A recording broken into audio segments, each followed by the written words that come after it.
Without commitment, you'll never start. But more importantly, without consistency, you'll never finish. It's not easy, so keep working, keep striving, never give up, fall down 7 times, get up 8. Ease is a greater threat to progress than hardship. Ease is a greater threat to progress than hardship. So keep moving, keep growing, keep learning. See you at work.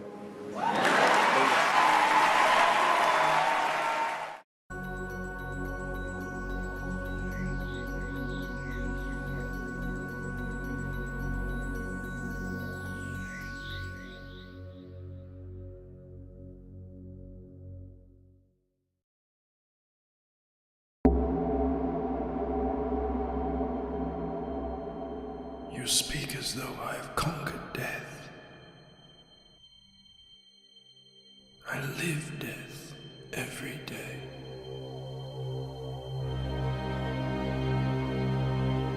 I am surrounded by it,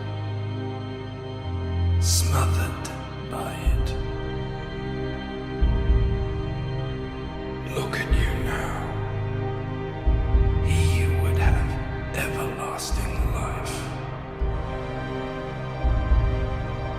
You seek to defy death, yet you cannot even defy sleep. And our like sleep is to death.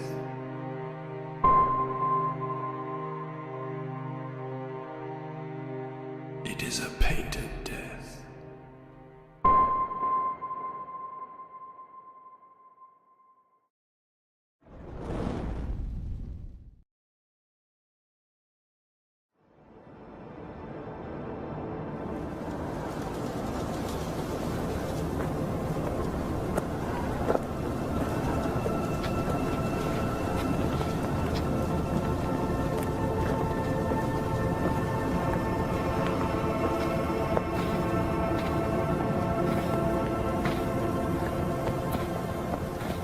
My wife, she's missing. I fear terribly for her safety.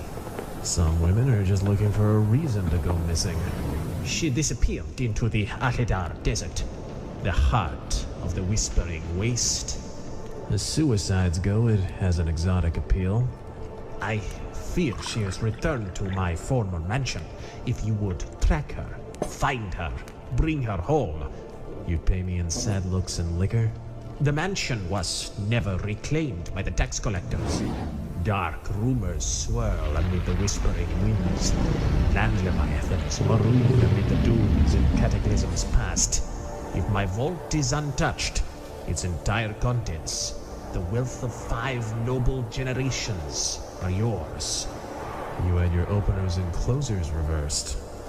I should warn you, Sir Thief, or Nachtin the boards call it. The dead citadel. Worse still, the Whispering Wastes do not lie empty. Rumors swirl of a figure, stooped and shrouded in grey, face hidden, dragging a silver blade at his side, carving his way through the criminal element of 2 entire countries.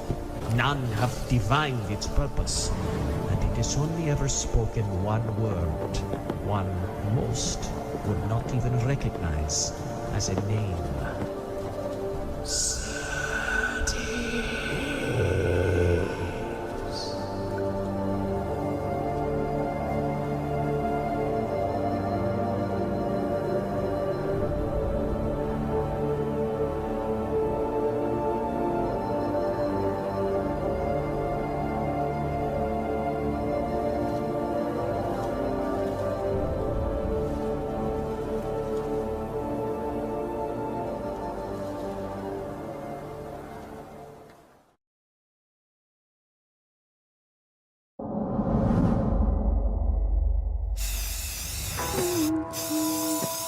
I remember childhood without any friends.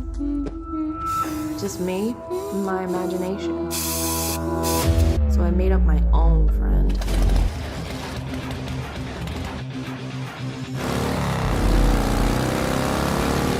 Crim's my best bud. I don't know what I'd do without him. But there's some things we should keep locked away. Not the imaginary friends, but the imaginary fiends.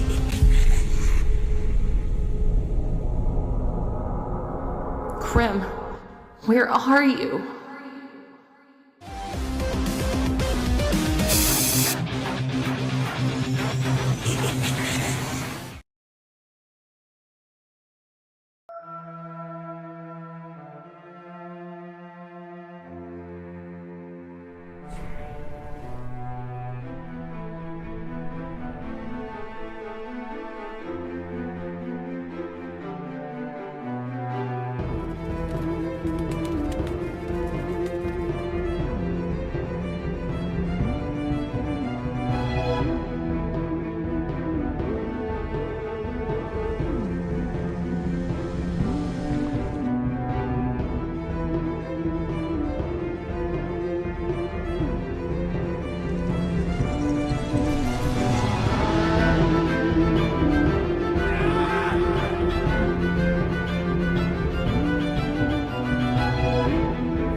Nosfero, does this word not sound like the death bird culling the living dead at dawn?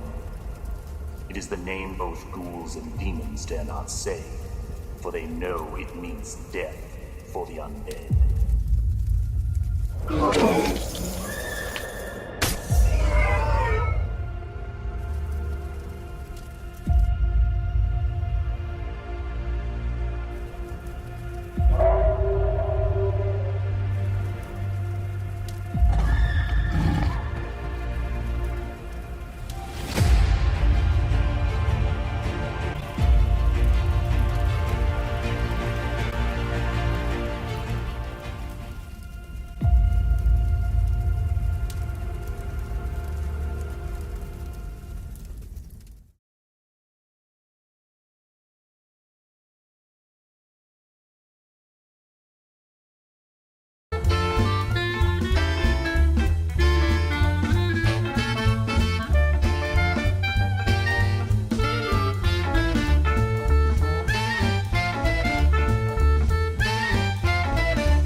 All right, today we're going to talk about how we can find out and how much we can find out and what it takes to get there. So first we have to decide how much do we want to find out. So let's say in this case, I want to find out at a level of 7. Okay, so I find that level on my graph and I come horizontally to my gradient line. Where it intersects with my gradient line, I'm going to come straight down to where it intersects with my fuck around line. Now there is going to tell me how much I have to fuck around to find out what I need to find out. See, as you can see, the more you fuck around, the more you're going to find out. And also, if you stay down here and you never fuck around, you'll never find out.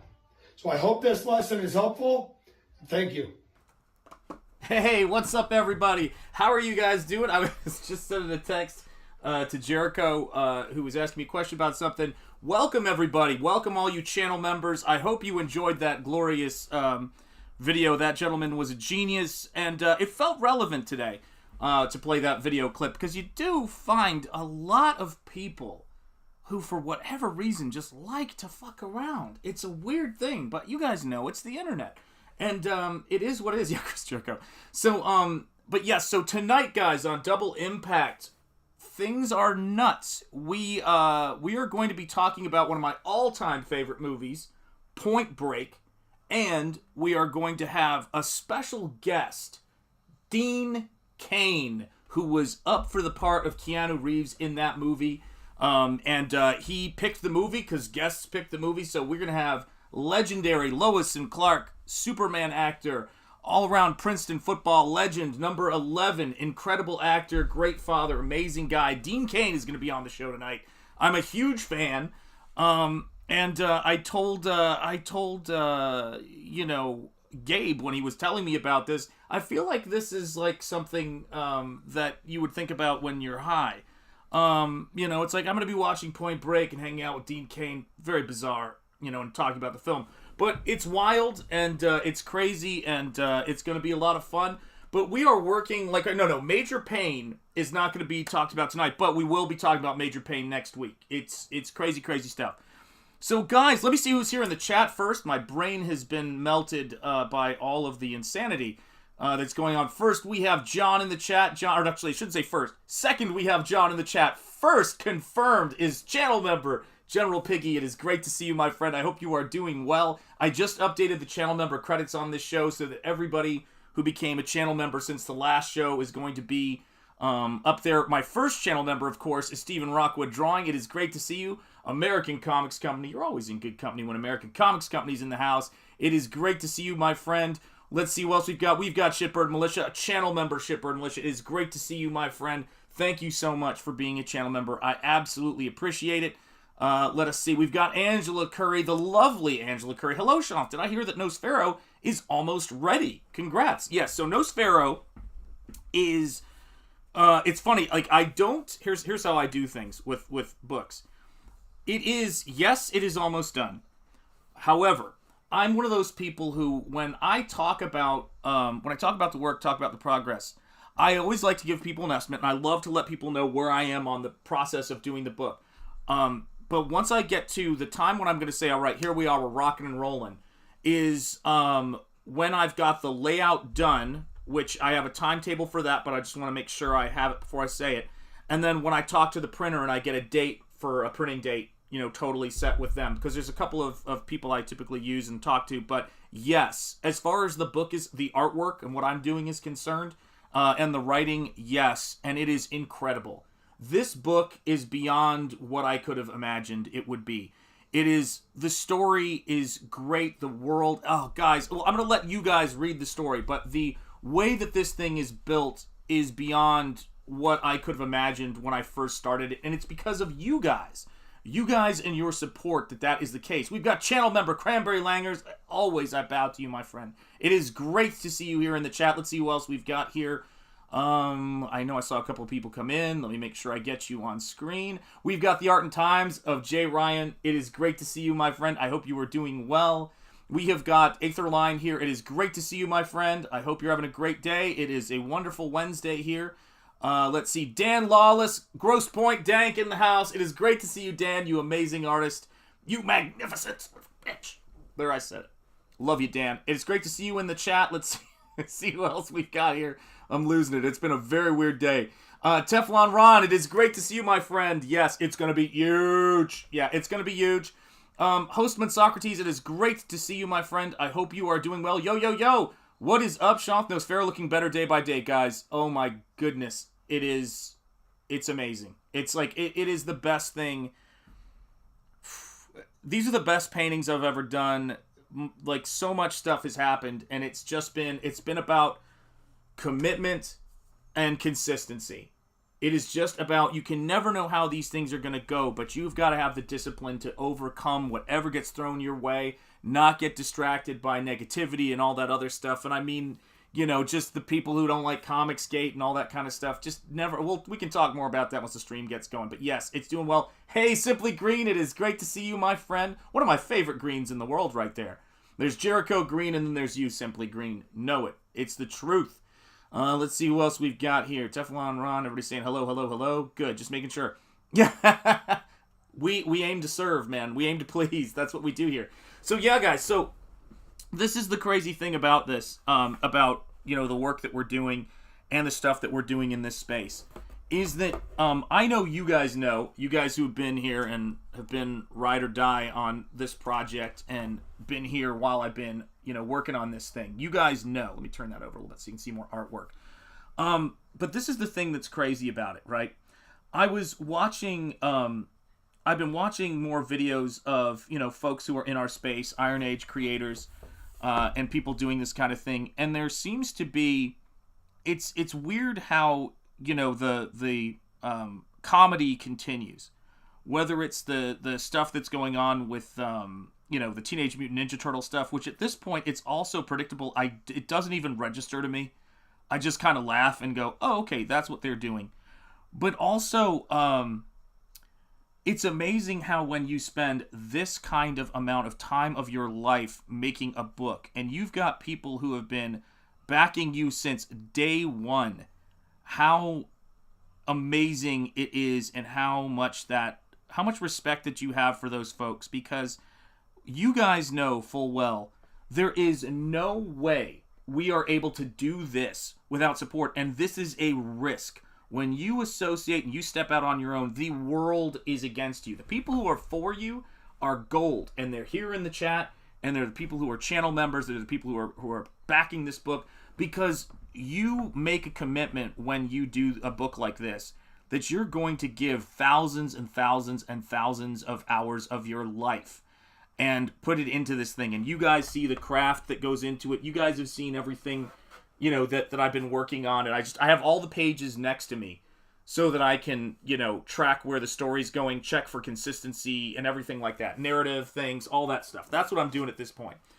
And I just don't think people on the outside of it or casuals will ever understand what we're doing here. We welcome everybody, but it's important for people to understand that this is crazy.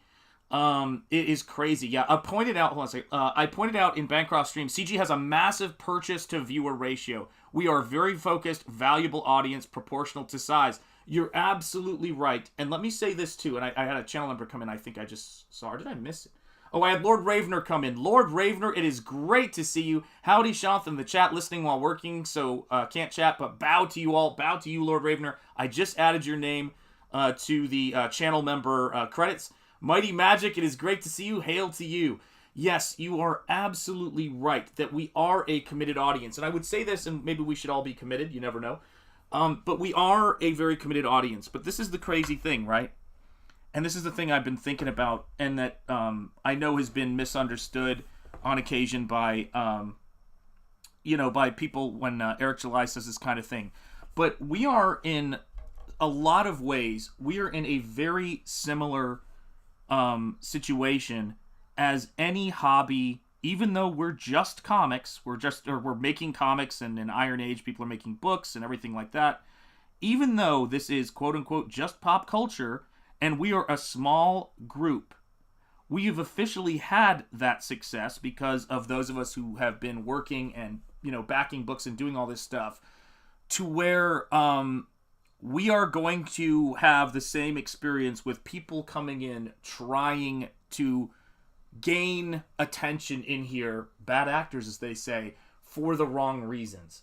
And when you see those folks, the biggest thing in the world you got to do is not give them oxygen, because they aren't really interested in what we're doing here. What we're doing here is we're taking risks to make books and to give, again, so many hours in our lives and working together to make things happen, to actually make things happen.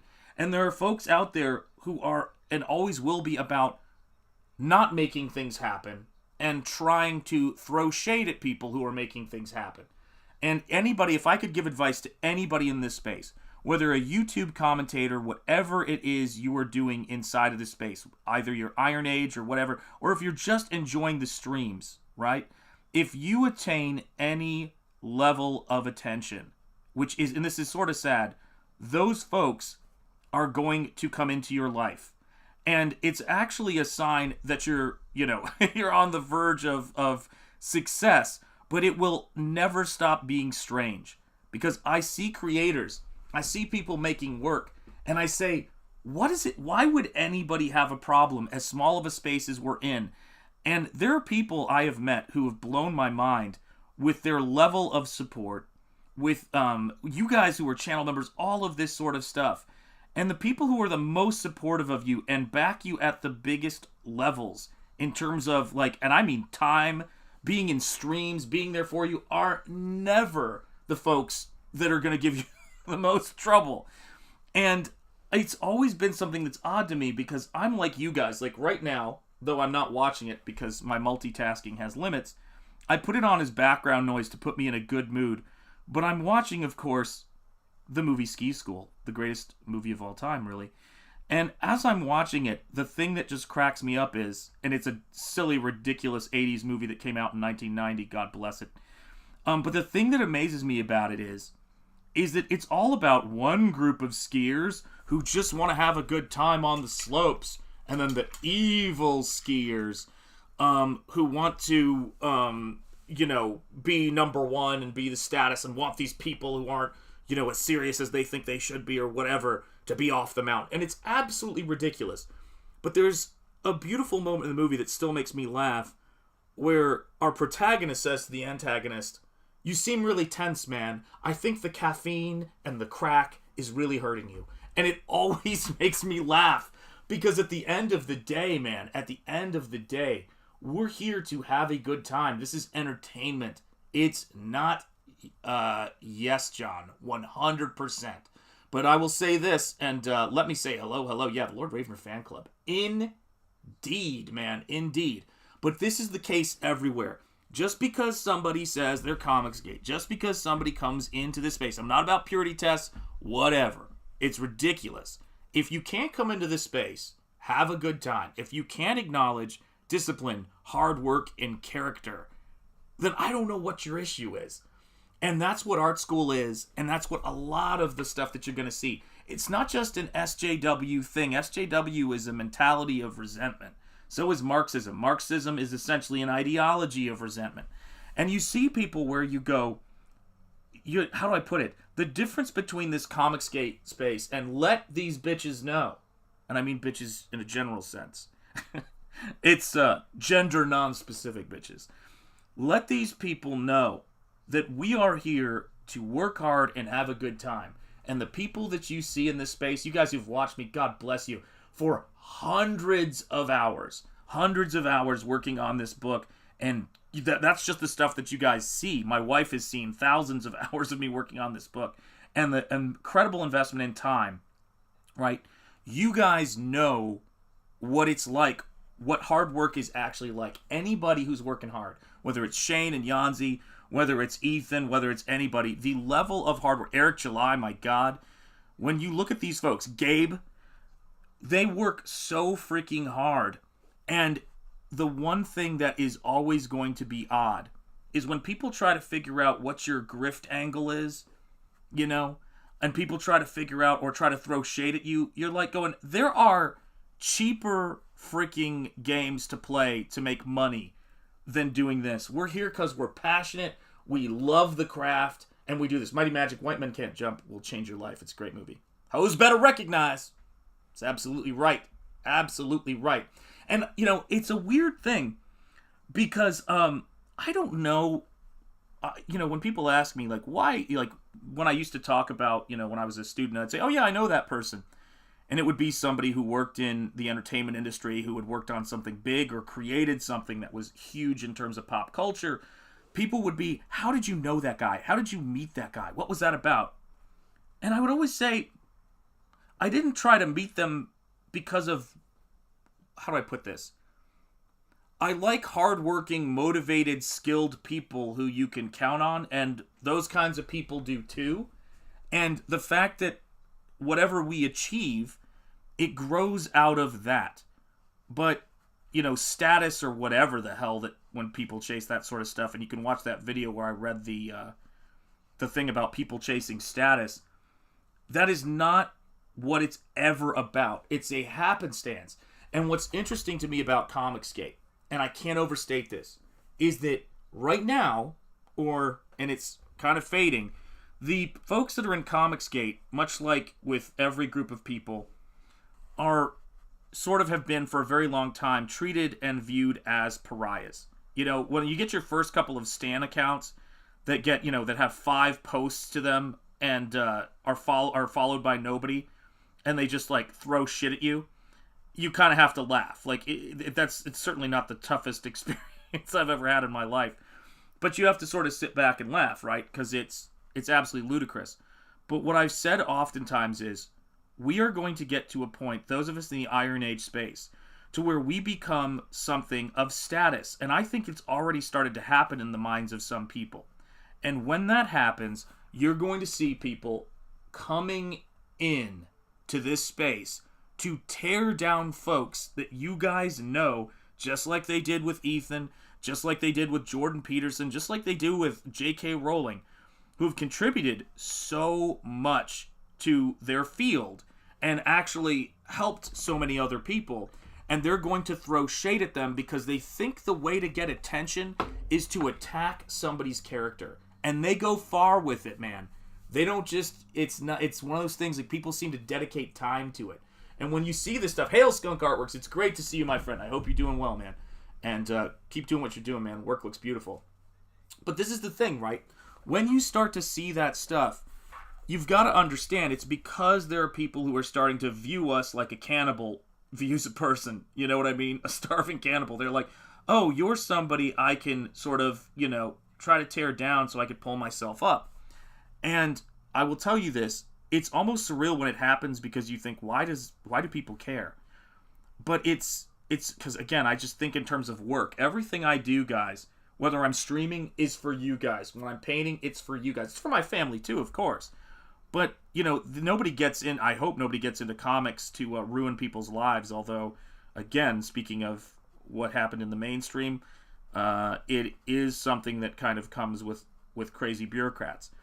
So what I enjoyed yesterday was watching RAZÖRFIST talk about it, and he said they can try to do what they want. Teenage Mutant Ninja Turtles is sold. That property has got so many memories of what it is in the minds of its fans. It's not going to be changed. It's not going to be changed by a bunch of idiots who come in. Everybody knows Peter Parker is Spider-Man, and no one's going to remember all these other variations because it's done. That's what the classic is. Yeah, I mean, I think it's not even that, although that is part of it. It's people telling Eric July that his book is a grift and it's not going to come out as people are holding it in their hands. It's that level of stuff. You see it so much. I described something similar to that upside down pyramid. Yes, absolutely. And people who kind of, these are the thoughts which have been intentionally precluded from mainstream. Yeah, everybody wants to say them. You're absolutely right. And this is the thing about it too, right? When somebody goes to, when somebody thinks they have a right to go, on my personal opinion, if I had to say, I think people should be able to go onto YouTube within reason as outlined by, certain rules of free speech, like false alarms, we'll put it that way. People should be able to do what they're going to do.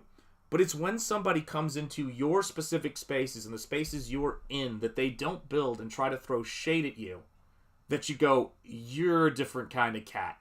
And everybody notices it. Believe me, all of my professional friends and me with them, when we see people doing that, it doesn't ingratiate anybody to us.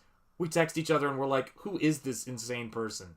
And so when people go after Eric July or Ethan Van Sciver and they make a living out of it, or they make a life out of it, not a living, you're going to notice this stuff. And it's one of those things to where integrity is something that's built up over time. And it's how you treat people. It's what you do in terms of consistency. It's not about perfection. And when I look at the folks in this chat and in this stream, when I look at the people who've been ride or die with me, hey, Anthony Gonzalez Clark, it is great to see you. Yo, to you, man. I hope you're doing well. Man, it's like, when I look at this stuff, yeah, our reality is segmented by the Overton window. Amen. Yeah, it's true, Or go at Jay Lee, perfect case. This is the thing. That was one of those beautiful moments. When you're consistently nice to people and you don't talk to people like they're trash and like you think you have a right to talk to them that way randomly, which is freaking amazing to me. Not only does that reflect on your folks, but how you were raised. When it's somebody like Jay Lee, when it's somebody who is kind, has relationships with their fans that are borne out over time, who actually does positive things, sooner or later you're going to run into somebody and people are going to be not too happy. And you saw that happen with one of the counselors in chief when they went after Jay Lee. And they're like, I talked to Jay. We're all good. It was a misunderstanding. And Jay Lee was like, nah, we're not all good, son. We're not all good. It wasn't a misunderstanding.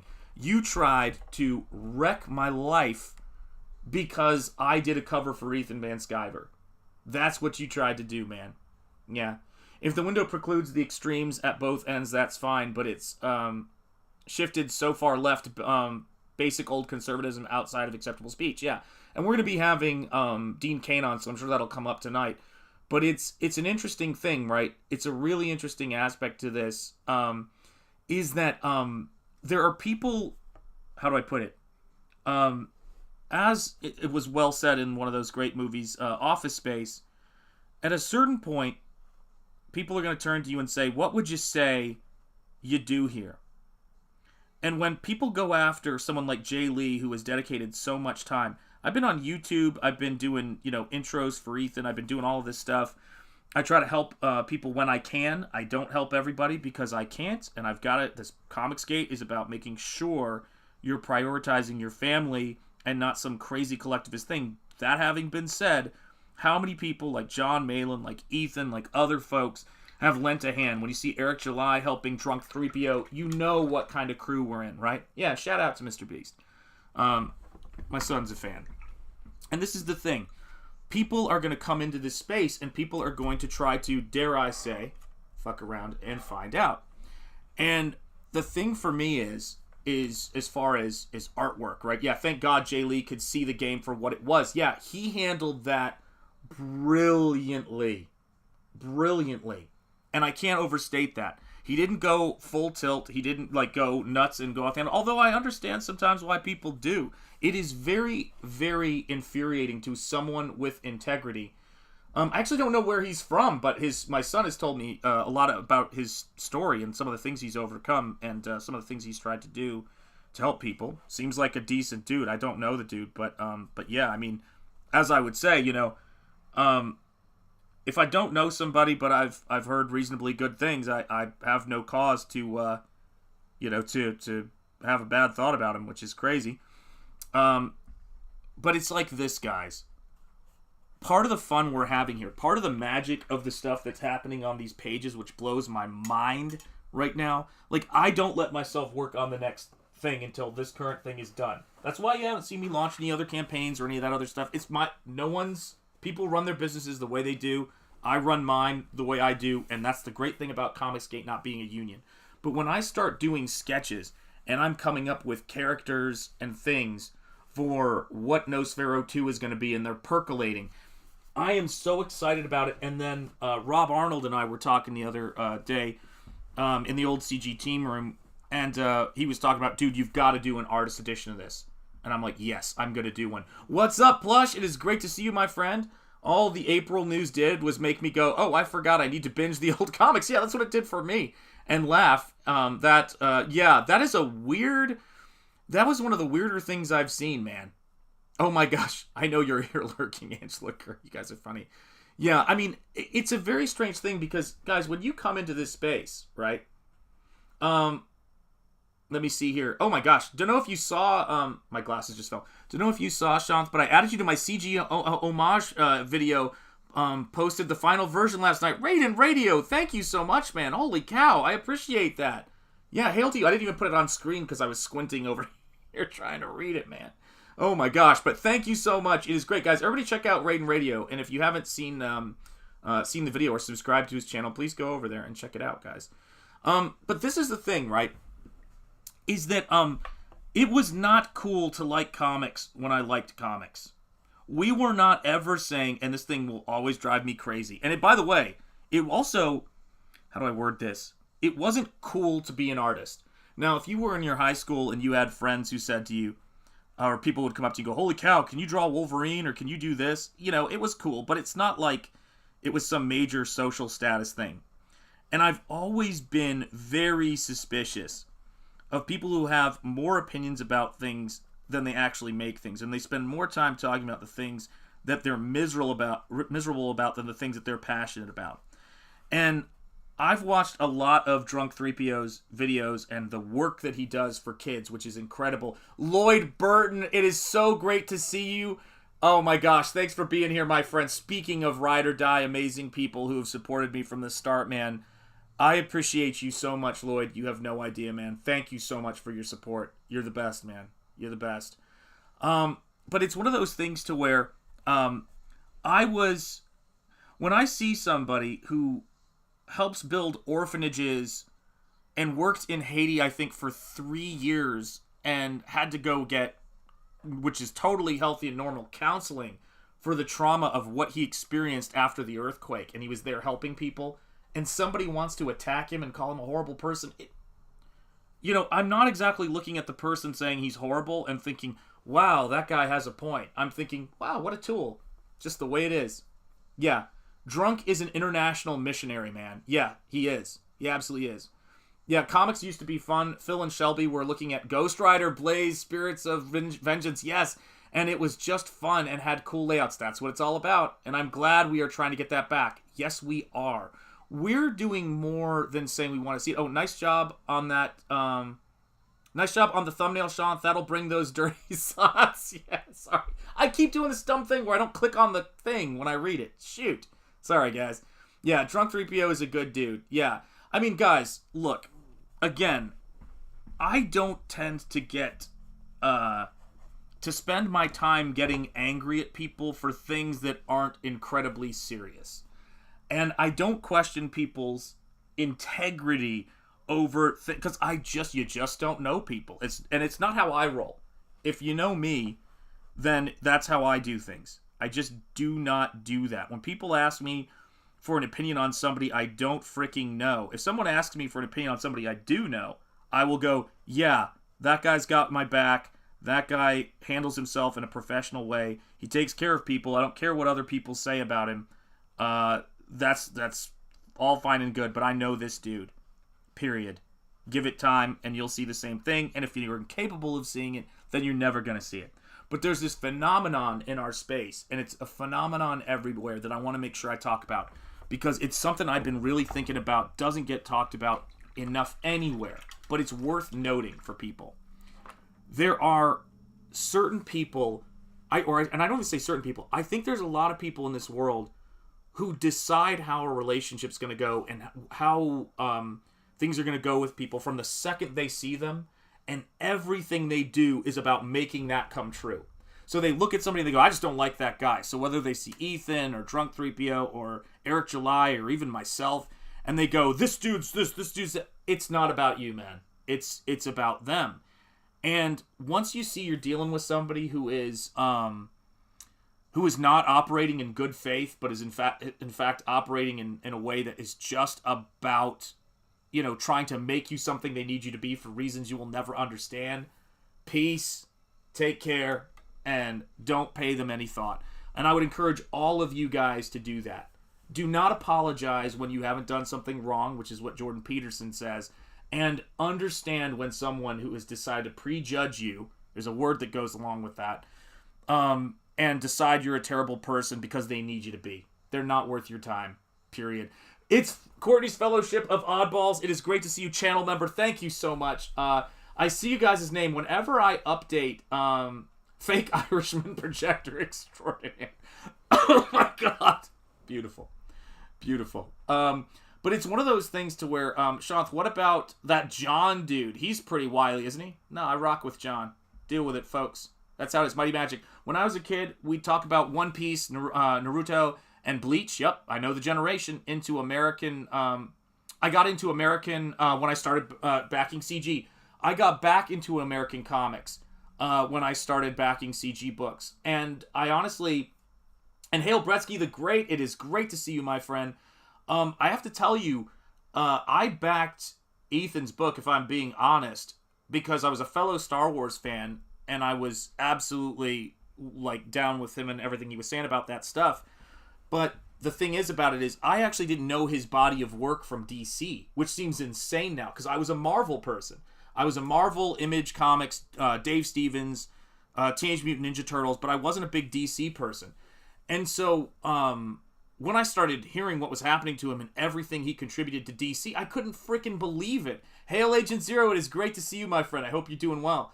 I couldn't believe what they were doing to this guy because I go, this doesn't make any sense. He makes them millions of dollars with his creativity.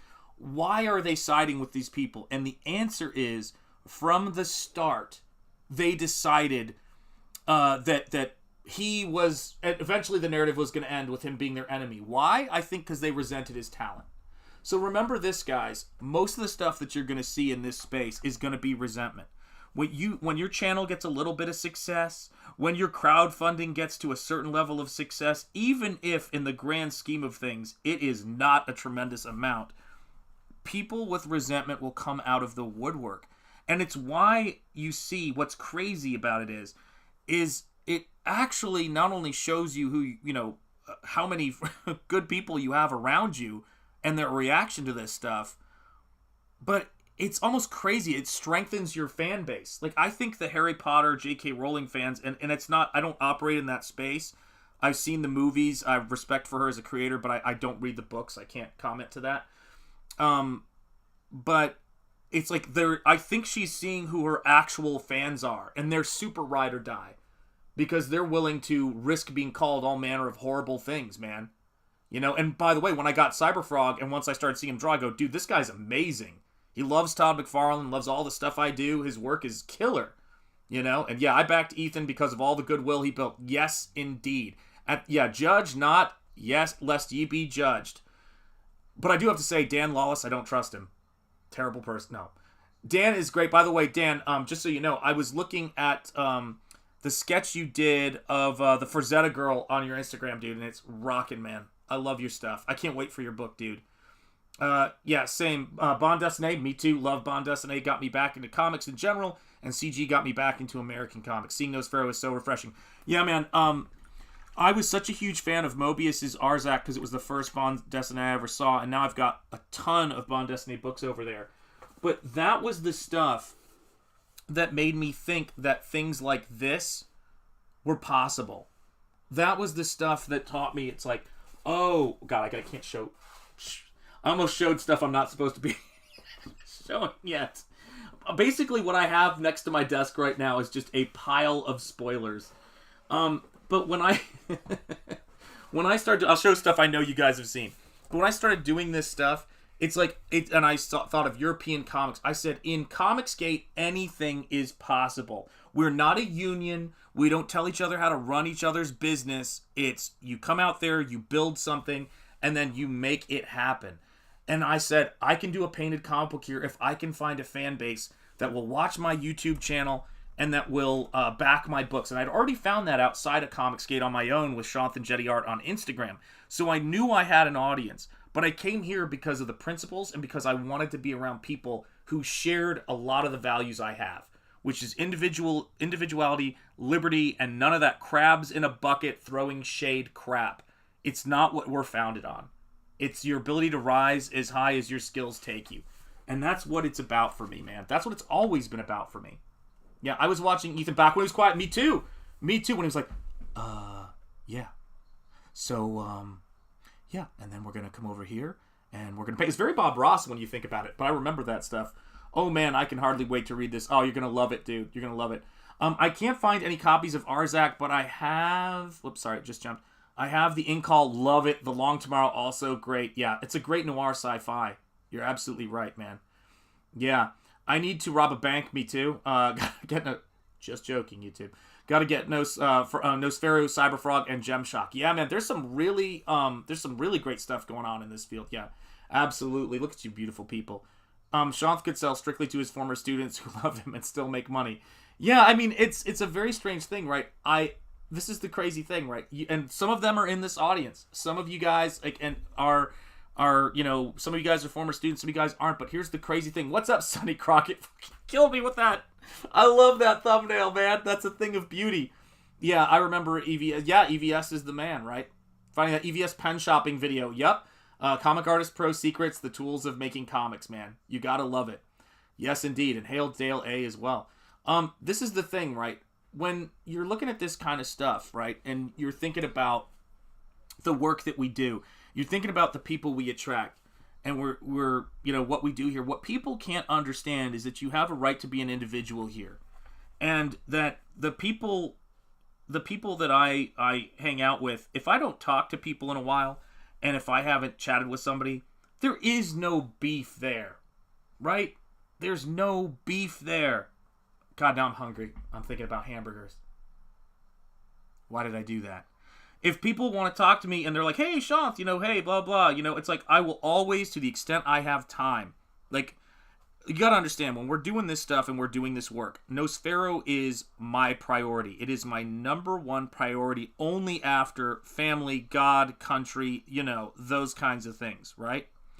And that is what I'm doing. And it is no small thing. It is taking an 18-year career and saying, I'm going to do this now. That is absolutely nuts. But there are times when I'm working on this or I'm about to stream where my kids go, hey, Dad, hey, can I talk to you about something? I'm like, is it an emergency? Because if it's not an emergency, can we wait till after I stream? Are we good? And if it was an emergency, I drop everything. But I put things on hold to work on this book, to do this, because that's what you guys do when you do a job. We're here to promote, we're here to grow things, and we're here to make Comicsgate as big and great as possible. And because we're doing everything on our own, we're doing it with you guys, and we're not doing it with a huge corporation. It's all risk, guys. It's all risk, and we have to talk to printers. I was saying this last stream. The paper I used on the early pages before I switched to this paper out of preference is no longer being made because of supply chain issues. I've used that paper since I was in college. I've used it for over 2.5 decades, and it doesn't exist anymore. That's the world we're creating in. Hail, Michael Bancroft, you magnificent son of a bitch! There, I said it. And the cat's in the cradle in the silver spoon. Little boy blue. I'll probably get copyright struck if I'm not careful. But yeah, it is. Yeah, exactly, man. Let's go! Yeah, that's right. That's what we got to do. Look at all the love in the chat, man. Look at all the love. People love Michael Bancroft, man. That beautiful man. That's why his trailer is the first trailer. I told him, with the exception of trying to get my damn previews thing updated when I switched over to Ecamm, I will play that trailer at the start of my show first forever until that book launches. That is how it's got to be. Yeah. Little boy. I love that song, by the way. One of my favorite cautionary tales, man. Thank you so much, Sonny Crockett. I really do appreciate it. Thank you very much. I do appreciate it. Yeah, man. It's great to see Michael, man. Michael's another one of those people, right? If somebody screws around with Michael, if somebody throws shade at Michael, they don't need to be around me, man. That's it. Peace. Good luck to you. But it's like, Michael is one of those people that you don't get to fuck with. Because Michael doesn't get into bullshit with people. He's very live and let live. He's an outstanding creator and author, and like so many of my friends, he works his ass off to make this shit happen.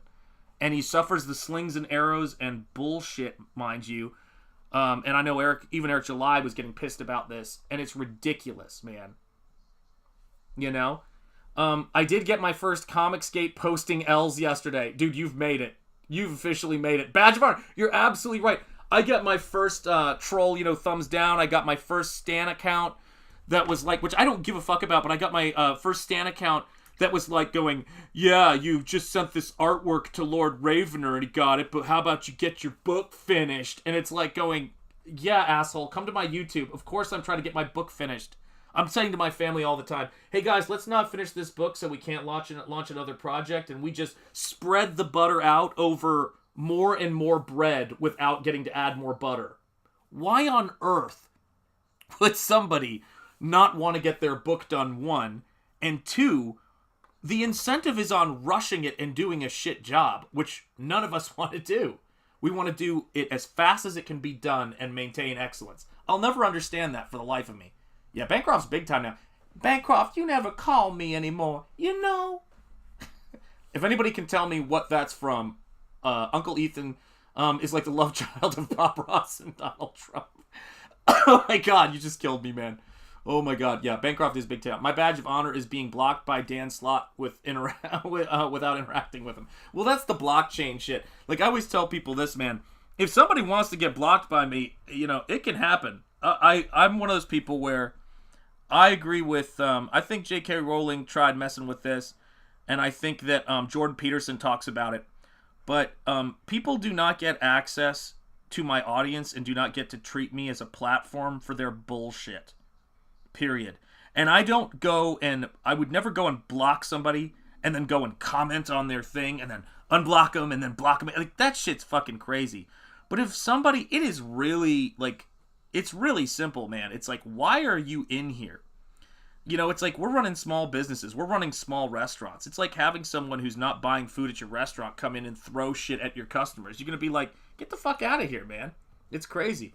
Yeah, Michael Bancroft is the ambassador, man. He's a level-headed dude. You know, if you piss off Michael, good luck to you. Yeah, we are all blocked by Dan Slott. And here's the crazy part about it, right? Is it's like, we wouldn't even know, Comicsgate would not even know who the fuck these people are. God, you can tell I'm in a little bit of a mood today, man. But we wouldn't even know who the hell these people are if they didn't come at us first. Like, that is a weird way to introduce yourself to somebody. Hi, by the way, fuck you. It's like, you're a terrible person, you're an asshole. You don't, like, it's like, okay, I guess that's what you're here for, so peace. You know? Yeah, absolutely. It's ridiculous. Like, it's not... Guys, life is too short. Life is too short. It is no different than having, shoot, the way I see it anyway, it's no different than having a dangerous and toxic uncle, you know, that's related to you and thinking, oh, just because I am related to you, I can come in your house and endanger your children. Get out. Get out of my house. Don't ever come here again. You're not here to do anything good. Get out. It's not that kind of home. Peace. Just like what's her name said that I remixed. Peace. No. But it's like, get out of here. Seriously. Yeah. I'm not an academic, just a genius. Yeah, well, those two things are typically, I find, mutually exclusive. Believe me, it's a miracle I have any brains at all. You know what? You have no idea. Yeah. Yeah, it's like, when people, again, I go back to Jay Lee.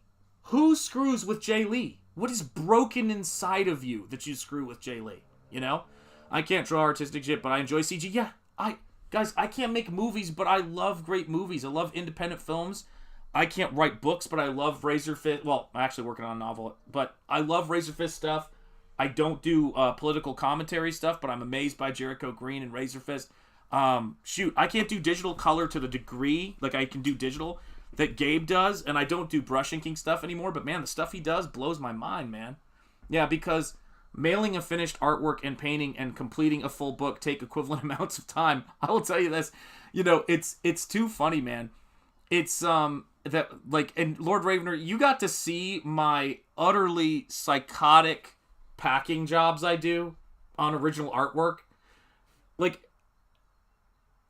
I you can probably guess how long I spent packing up that thing and actually ordering materials for it and buying it. But I want people to get the thing that they want in the best quality possible, because I really care about this stuff. It's like it's like, Yellow Flash was talking about slabbed comics. And it's like, and I saw Aaron one time he ordered a slabbed comic of something there's not a lot of, and the person threw it in an envelope, and it was smashed to pieces. Why would you do that? Why would you do it? Why would you do that to somebody? Yeah, you picked the wrong house, bub. Yeah, you walked into the wrong room. We're up here. You're down there. God, I love that movie, The Rock. Who throws this shoe? Honestly, who throws this shoe? Yeah, I know that movie, man. I love it. Yeah. I'm seeing the Mobius influence with the upside down ziggurat. Oh, yeah. And you know what that is? This is cool. This is something I only know about because of Mrs. Enjeti. There's a thing that some of you guys may know who know about boats. There's a glass, I think it's like a hexagon pyramid of green glass they put in the deck. It's called a deck light. And the sunlight hits the back of it, and then it filters and diffuses the light, or hits the top of it, I think, and filters and diffuses the light down into the boat so you can harness sunlight with it. And that's what this is. It's like an inverted version of that. World of Conan. Hail, Shanth, looking fantastic. I also need to get The Long Tomorrow. Oh, such a good book. Absolutely, amen. I'm a big Blade Runner fan. Oh my gosh, my son's obsessed with Blade Runner 2049. All that Mobius stuff that inspired Dune and everything is so cool. Yeah, I have to tell you, I'm really looking forward to the sequel to Dune. And I'm looking forward to watching Blade Runner 2049 with my son, just because I love my son and he's an awesome kid. Awesome young man. It's kind of crazy to think about, man. He'll be driving me around, reaching things that are high up for me, and opening my medication bottles before too long. I mean, that's where we're at this point, guys. It's crazy.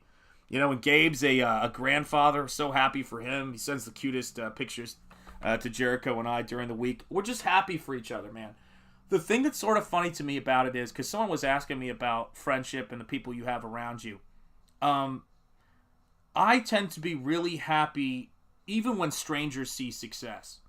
Like, if I don't know somebody and I see something good happen for them, I'm like, oh my gosh. The only time I ever think to say somebody doesn't deserve something is when I see a friend or a loved one or somebody get a cancer diagnosis or something that's really awful, and I go, that's the only time I really use that word, is something for bad things I don't want people to have.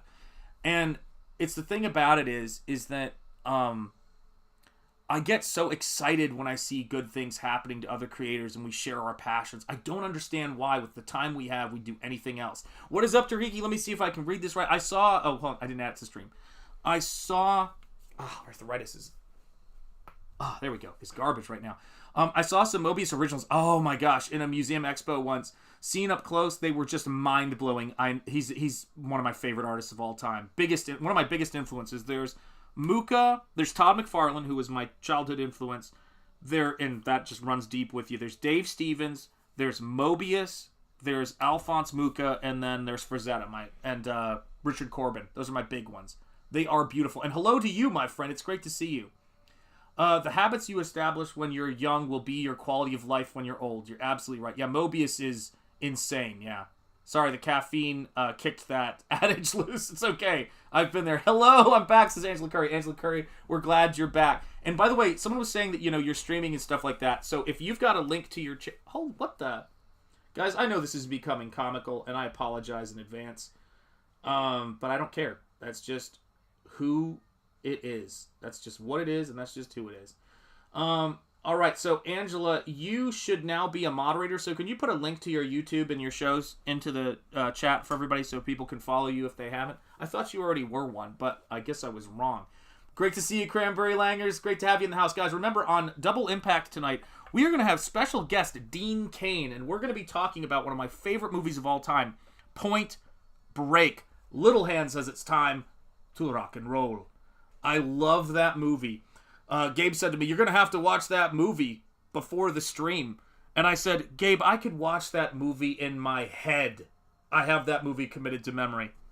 I love it. Oh, man, Rosie, he's just like some kind of mechanism. Good on you, Shanth. I was just typing Angela's worthy. You're absolutely right, guys. Look, we got to do this, man. Yeah, the almighty Mobius. I love Mobius so much. He's just, his artwork is legendary. He's in that rarefied air of people like Tezuka. It's like just incredible body of work. And every year he was alive as an artist, I feel like we learned something. And Frazetta has a quality like that too, because while Mobius was a lot more prolific, which is amazing to say, than Frazetta, just like Tezuka was more prolific than Mobius, every single stinking thing those guys made, painted, created, affected the canonical language with which the rest of us create. Mobius is that kind of mega rock superstar, man. And that's really what it comes down to. Let me see, I think I missed something, yeah. Angela Curry, always great to see you. Yes, Angela Curry, you're very welcome, of course. My pleasure. My pleasure. Post links to your shows. That's the way you can say thank you, because I want to make sure that you guys are getting stuff. Yeah, that's cool, the inspiration for the Upside Down Pyramid. Thank you so much, man. Yeah, it's Mrs. Enjeti and being in a nautical town. Oh, yeah, I won't tell anybody. Don't worry. Your secret's safe with me, Angela Curry. You guys, your secrets are all safe with me. Just like I say, man. Like, it's like you can't tell people that they have to be positive, because that would be kind of creepy and totalitarian. But I do want to say that I wish every single person who is trying to bring good stuff into the world all the success in the world and all of the good things. That is really what it comes down to. And when you see enough good actors, you should take the fact that there are going to be bad actors and people who try to stir up crap and throw crap at people. You should take that for... I mean, you can take that for granted sometimes, but I think the thing that people should also understand is you will be shocked in this world by the good people who come out of nowhere to make sure and fight for good things to happen, man. And the people who rallied around Ethan, around Eric July, people who rally around RAZÖRFIST, people who rally around me, man, we appreciate you guys so much. We really do. And we wouldn't be able to do this stuff without you. And I feel very, very blessed. Hashtag so blessed. But I do. I feel very blessed by the people I have around me. I feel very lucky. Jordan, it is great to see you, my friend. How are you doing? Let me see. I've got a bunch of people. Jay Lee, it is great to see you, Jay Lee. I hope you are doing well, guys. Check out the Steins. Indeed. Yes, absolutely. Yeah. It's, Lois and Clark is great, and Terry Hatcher is the greatest thing in the world. I had such a crush on her. It was ridiculous. Oh, and let's see here. Hostman had this. Shanth Enjeti art. I got a Halo graphic novel. Yes, that had Mobius. I know this one. Dark Horse, where they illustrated a story that, where he illustrated a story that was great. He did that franchise proud. I remember seeing his Mobius story. It was great. Oh my gosh, 80s Made Consumer. My brother, it is great to see you. How are you doing, man? Speaking of cool people who are positive and getting the word out, if you're not subscribed to 80s Made, which I'm assuming most of you guys are, get it done, man. I remember when I showed your channel, and this is the weirdest thing, speaking of, I remember when I showed your channel on stream and said, guys, go subscribe to this guy. It was because you were so positive and enthusiastic about Michael Bancroft, one of my brother's work. And I was like going, and then I started watching all your stuff, and I was like, man, I have so much in common with this dude. I like this 80s Made Consumer. I like him. He's good people. And I said, as I was watching, your stuff, and I go, I've got to give this guy's channel a shout out to show people, because you were talking about how important it is to think about your backdrop. With me, guys, I try to focus on, while I'm back using Ecamm, is to focus on the camera quality, so that when I do, and this isn't good, I'm blocking the light right there, so that when I get, let me see if I can get an angle here. This is the old school compositional malarkey I do. So that when I do, paint something up close, and once the camera focuses, you're seeing the paper texture and you're seeing it in 1080p. It's really important to me to make sure that anybody who sees this and who might want to know a little bit more about painting, a little bit more about drawing, and also, there's so much that happens that I can't do on stream, like the writing stuff, that, at least this is a glimpse of that stuff. As you guys know, and as I've talked about before, in the back of all of my art books are behind-the-scenes pages. So there's going to be the story pages, but then there's going to be some layouts and things like that. So my books always have a lot of extras, because I know there's a lot of you guys who, like me, watching cooking shows and things like that, you like that behind-the-scenes look. That's the relationship that we have with our fan base. But I just think that stuff is important to show people what you're doing. Like, this is you want to talk about a thumbnail. This is an incredibly small panel showing this world, and you got to get as much as you can. Yeah, it is. It's an entertaining channel, and it's good fun. Yeah, absolutely, man. I'm doing good. Just got done working. Just got done working out. Congratulations, and well done. Feeling great. Excellent, Jordan. Yeah, I'm working on getting myself in shape. It's so important to do, guys. It's so important to do. We can't, I'm cooking, right? Meow. There you go. You can't, everything that we want to do, and we talk a lot about this stuff, everything that we want to do is going to require us to be as fighting fit as we can be. And I know a lot of us let this fall down the wayside, but one of the funniest things about Jericho and Gabe and I is we text every now and again to say, how's that diet coming? How are we doing? Not a lot of guilt, but just a lot of, let's be real, we got to take care of ourselves, We're in our mid-40s, we got to, in my case anyway, we got to take care of ourselves and get going. Shanth, your paintings are amazing. It would be cool to see a sci-fi story from you. Very cool, man. Yeah, I've done some black and white sci-fi art that I showed once, but I'll have to do that at some point. Yo, Bancroft, everybody's saying hello, hello. Let me see here. Gosh, this chat is jumping. Yeah, it's important. It's absolutely important to take care of yourselves, yeah. And thank you. Yeah, I'd love to do, I'll do a sci-fi piece at some point. Someone's going to commission me to do a sci-fi piece. Well, let me go and do my push-ups and meditation. Amen, man. That's the way you got to do it. Yeah, gym every morning. Let's go. Yeah, it's like my wife and I have been trying to go for more walks, which is great. And she's really good at it because, again, I know you guys know this because this is what my streams are almost entirely consisting of. But my work requires me to sit in a chair for a lot of freaking hours. And I will say that one of the reasons why I think comics and manga especially, why it breaks people, why it's a rare breed of person who can do comics. It's a rarer breed still who can do creator-owned comics, and it's a rarer breed even more so than that who can do creator-owned comics that they self-publish under any circumstance. It is an insane amount of work. But being that driven and being that focused to sit at the desk all day, you have to say, get your ass out of your chair and go for a walk. You got to have people around you who are doing that, because it's not healthy for you at all. It's not a good thing to do. And because so much of what we do involves us either streaming, where we're sitting in a chair. If I went for a walk and I did a let's go for a walk stream, I'd just be wheezing the whole time. You wouldn't get much out of it. In fact, it might make you feel sad about the state of my health. But this is the thing, it's like we have to kind of focus on this stuff. It's just like with positivity. We see a lot of negativity out in that world, but we don't want to come in here and get that. If we want to see, fans who hate creators and creators who hate their fans and all that stuff, there's other places to go. We don't do it. Oh, yeah, that killed me, man. Yeah, that killed me. I have 1, 2, 3, 4, 5, 6 of the large black hardcovers of Berserk. It's such a brilliant book. It's incredible. His work is incredible. His legacy will live on, even though I know the story's going to be finished. I would have loved it if he had been able to finish it, but man, what a genius. What a genius. And people go, hey, why did Kim Jong-gi and why do folks like him? It's like, if you're sitting around drawing all day and like they do, and I'm not here to judge kids because I'm not one of those people, but if you're chain smoking all day, sitting in a chair, it's not good for your health.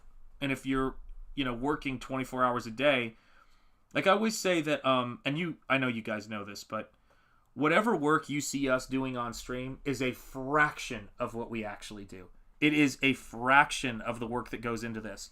Building thumbnails, doing animations for intros, all of that stuff that you see.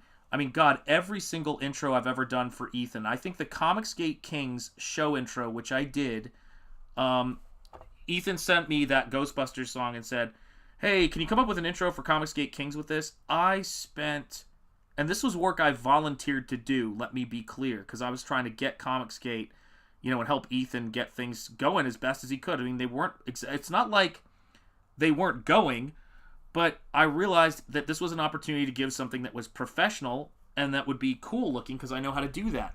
And I must have spent 3 days working on that, and just editing it. And that's what you do to build things, man. That's what people who are here to build things do. Do you know what I mean? And you don't do it with, oh, and then what are you going to do for me? That shit should happen naturally anyway, and it usually does. Which, again, I don't understand. Why people, try to reduce other human beings sometimes to platforms or resources. Like, this isn't a platform. YouTube is a platform. Anybody can start a channel. But what I build here is from my hard work and connecting with you guys in actual relationships. That's what the book sales are. That's what the painting is. This is 40-something years, God almighty, of working in skill. That's what it is.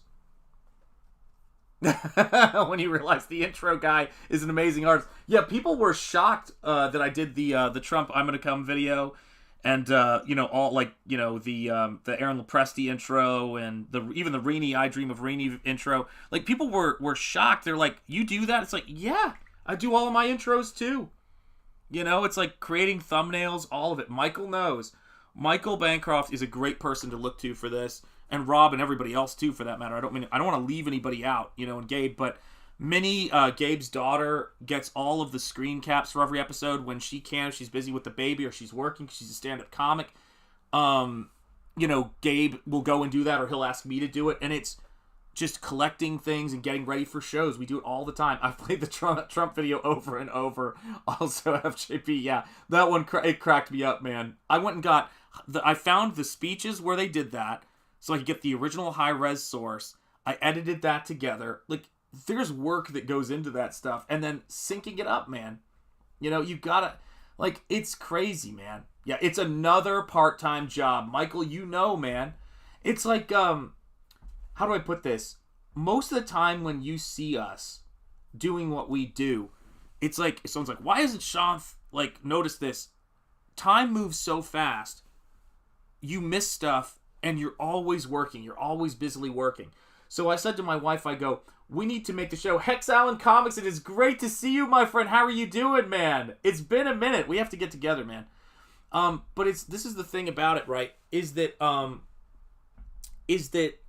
you know, I was saying to my wife, I go, the other week, I need to work on the show we're doing together because I want to get more people watching it and I want to make it a better show. And she goes, is it something I'm doing? And I said, no, it's not something that you're doing. It's my responsibility to make the show work.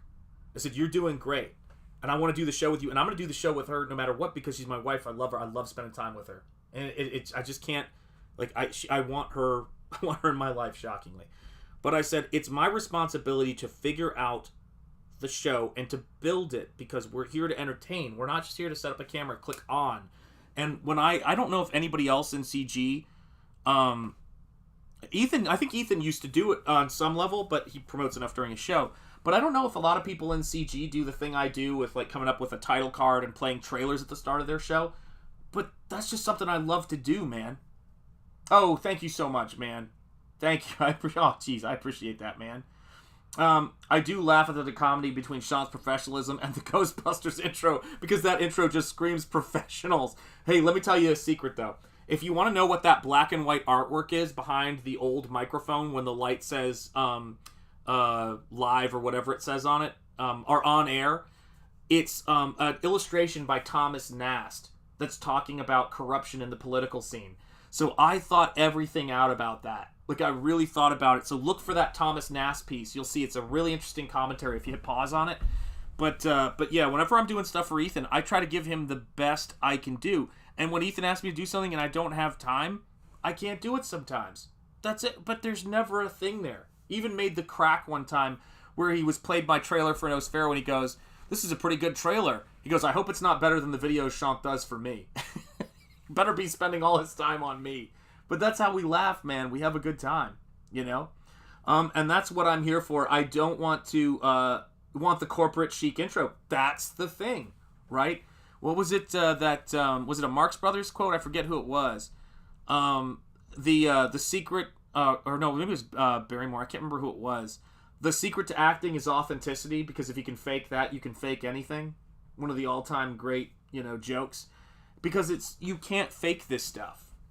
I mean, I was listening to something Eric July was saying the other day, and that I didn't really have a hard disagreement with, but he's like, that's why you see all these streamers needing to take break from streaming, because they're cultivating characters. And I wanted to say, Eric, my God, man, you're an amazing extrovert, but introverts sometimes need a break just because they're introverts. But what he was saying was true. If you can, if you construct an identity, an online identity, you're going to get tired having to lie to people. It's not worth it. It's just me, the paper, the paint, you guys having a good time, making cool stuff. That is what it's about when we're here, And I try to make things as professional as I possibly can, but I try to make them, it's hard to describe. I try to make them professional but fun. And there's a way to do that where it's just built on who you are, And it's built on what your artistic, perspective is. And if I hadn't spent so much time, it's nice to have a sausage fest. It's good to see talented artists doing great art. Amen. Yeah. And that's the thing too about it, right? Is that when I think about, oh man, my shoulder.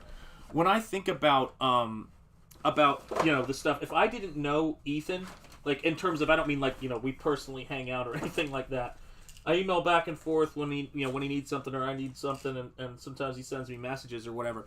But if I didn't know Ethan, and I hadn't been watching the show since the early Fandom Menace days, and I didn't know any of the lore, I would have never been able to do those intros. It would not have happened, It would have just been impossible for me. God almighty, my arthritis is killing me right now. So I have time to knock it out.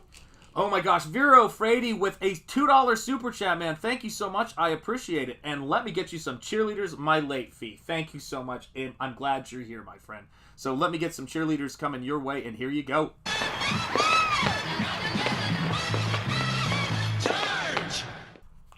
There you go, my friend.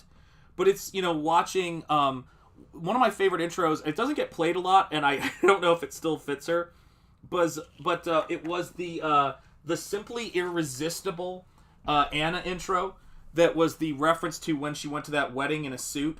And we're talking about some absolutely absurd and old lore here at that point.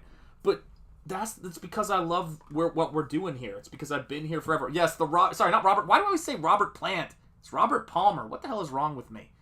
I do say Robert Plant whenever I want to say Robert Palmer. Two very different people. But yes, that Robert Palmer video was so fun. And I had to... Damn, this arm. Oh my goodness. But I had to do a lot of frame-by-frame stuff for that. For Art T-Bear's intro, where he's in the water with the fish, there was a lot of frame-by-frame stuff with that, of the water passing in front of him.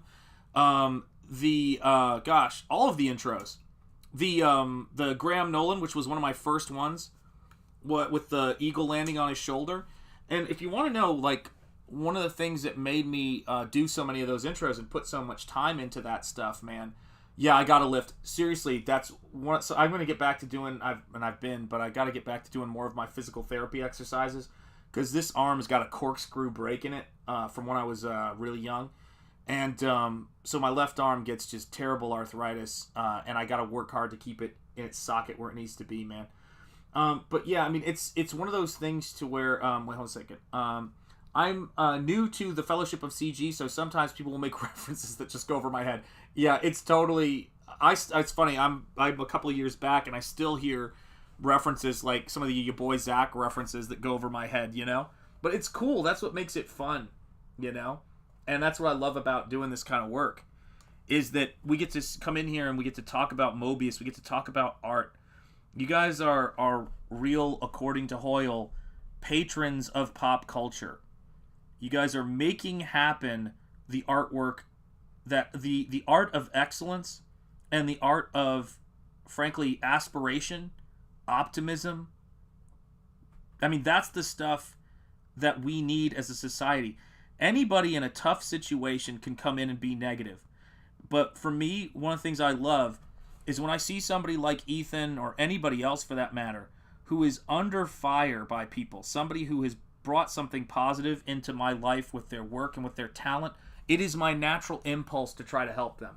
And I say that about Bancroft, say that about Gabe, I say that about all these people is, we have phone calls, like all of us like have phone calls, or sometimes we have streams where we talk about this stuff, and it's like, it's a lot to take in. Yeah, whacking it will bring the arthritis. Yeah, exactly. It is one of those things, That's a public service announcement from 80s Made Consumer. Never forget. Oof, yeah, arm wrestlers get that. Yeah, it's a bucket handle break, I think is what it's called, where it's like the tip of where it joins. It's like on the point. It chips off a bit. Man, it's awful. What's that? Bat gas? God, I love the bat gas from the Penguin. That was wonderful. Yeah, simply irresistible. Indeed. Yeah, being negative is easy. Yeah, I mean, have you ever seen, like, I've told this story before, and it was weird because it was one of those things, but and this, I'm sorry if this gets a little dark for a bit, but I'll show you a childhood picture to make up for it. A buddy of mine, when I was a kid, his mom died of a brain hemorrhage suddenly at night, man. And it was rough because it was totally sudden, unexpected. She woke up, she was in pain, and she was gone. And he was a great kid. And I remember going over to his house. Let's see if I can find some old pictures. Oh, here we go. This is me standing up here with my hand on my face, as I often do. And there's Steve Sells right there. There's my boy right there. And so there's me as a kid. There's him. And the house was just, it was like, as you would imagine, it was just filled with grief. And I went over there to spend the night at his house. And I think it was one of the first times people were spending the night at his house, because I'm sure a husband does not want to have other, kids over at their house when they've just lost their wife. And Steve had a lot of older sisters. He was the baby of the family. He had a lot of years between them. She was painting the bathroom, so I was helping her paint the bathroom. And then I was sitting at the table, and I did this joke, this bit shtick I used to do, where I would go while we were having dinner. I'd go, "For just 50 cents a day, you could feed this starving Indian child." And I was just going nuts, making them laugh. And his dad was laughing so hard. Like, he was, like, crying from laughter. Crying from laughter. And when I think back on it, I just go, dude, you were off your nut. Like, thinking, like, going into that situation, trying to make somebody laugh. But I gotta say this, man, is that when you're in that type of situation, you need people to make you laugh. And you need a good laugh like you need a good cry, because what that stuff does, man, is what I always tell people is that when people are really anxious and they're really stressed out, they don't exhale. They only breathe in. Isn't that funny? They only breathe in. And yeah, we're going to get these kids 2020 by 2030. Monocles for Somalia. Make it happen.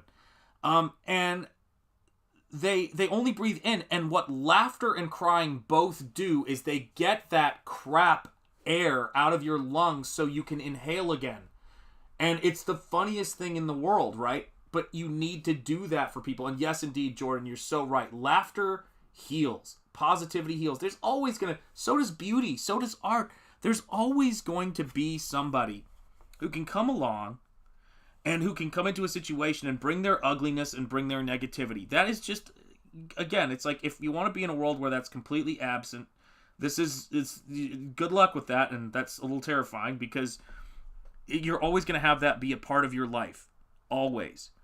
But some people are going to curate for it, and other people are going to curate against it. And I try to put positive people around me who are just as excited to see success in me as I am to see success in them. It doesn't mean I'm going to give them their success, but if they earn their success, I will absolutely be thrilled to see them earn it, because why would you not be? It seems a little off. And so when I do my thing and I work hard, that's why I play all those trailers for different people's campaigns at the start of my stream. It's because it's just who I am. I like doing that. I like making people, in this outfit that we're in, all of us who are in the indie space, all of us who are Iron Age, as great as it is, and we're independent and we do what we do and we're responsible for our own success, sometimes it's nice to feel a little bit of fellowship and a little bit of camaraderie. And we ain't a union, we ain't a company, and we aren't in the business of telling other people how to run their business. But by God, we can make it fun, and we can promote our friends and have their backs, and that's what it comes down to, man. Yeah. Yes, I love this. Do not neglect hospitality to strangers, for by this some have entertained angels without knowing it. I love that quote. When you post that quote, it makes me happy, man, because it's absolutely true. It's absolutely true. Focus on the people that you're able to bring positivity into. They're able to receive the positivity that you try to put out there, and do not focus on the people who need to twist it into something awful. And when we make the joke about, not the joke, but the lore, it's like, Ethan, the human sunbeam. The funniest thing about Ethan being the human sunbeam is, one, that it's kind of true, and two, that people hate that he says that. Why on earth would it drive you to, like, quivering, drooling hatred for someone to refer to themselves as the human sunbeam? What does that say about you? Holy cow. So yeah, you see a lot of, that stuff, and it can't be what you let rule your life and rule your day, Yeah, man, it can do great in the world. You're right. You're absolutely right. Yeah, I love that quote, dude. I love it. And keep yourselves in that state, man. Yeah, envy and gratefulness cannot coexist. You're right. So, again, what do you do? I'm going to always attempt to turn the other cheek. But when it comes to, idiocy and craziness, if people come at me, they are not going to get my obedience. They're not going to get me to accept their premise when it's ill-conceived. It's not what I do here. Period. I work too hard to put up with that kind of shit and co-sign anybody's bullshit. That's their bullshit. Enjoy. And the people who rock with me, they aren't fans of it either. So, don't do it. Yeah, envy, gratefulness cannot coexist. Yes, casting this on my TV, beautiful. But yeah, that's what I'm here for, my friend. Plus, beautiful bosoms is how I rock. I hope you're talking about the painting and not where my weight has taken me. But those are beautiful too. I just want to say. They're absolutely online wackos and weirdos. Offline, yep, you don't see it. You see people being people. Yep, it has. Yeah. And I really think it's, yeah, kowtow to no man. Yeah, it's a very strange thing, man. Sweet God, that blows my mind, guys. Can you imagine, like, that skinny little kid you see? Oh, I'll show you this because I just had it here. I'll show this because this is my favorite picture. This is what I'm about, guys. You want to see skinny Shanth, man? I got some skinny... Oh, shit, I won't even show you guys that one. Holy crap, was I skinny there. Look at some of my pals. This is when people used to refer to me as crack thin. This is me when I was a kid in college with a Marlboro cap you only got from smoking insane amounts of cigarettes. You could send in your boxes and get one, so it tells you much about my stupid self. But this is me at age 14 meeting Todd McFarlane, my childhood hero, and him signing my Hulk stuff, and he gave me an original piece of artwork. This is why... Yeah, crack chic, you ain't kidding. This is why I do what I do. You see all these folks? These are just people who like comics. They were just there for comics. It wasn't big. It wasn't some massive thing that everybody was doing. It was, we did it because we liked it. And if any girl dare came within 100 feet of us and said, I like comics, we would have married her straight away. We wouldn't have ostracized her. That is total BS. We never ostracize people based on any other thing. Maybe DC and Marvel people, all right, they had their issues. But do you know what I mean? What a nerd. I know, I am. I'm totally a nerd. But do you guys get what I mean? It is the stupidest thing. I remember hearing about this. I watched a documentary because my son was super into Legos when he was a kid. And, you know, their Legos are brilliant. Where they were talking about Lego conventions. Do you guys know, for you Lego nerds out there, do you guys know what men at Lego conventions referred to girls at Lego conventions as? Try to keep your minds out of the gutter. God help you. I don't know where this is going to go. But see if you can guess. Some of you guys may actually know the answer to this. What did Lego guys refer to girls at Lego conventions? If somebody gets this right, I'll be amazed. I will be severely impressed.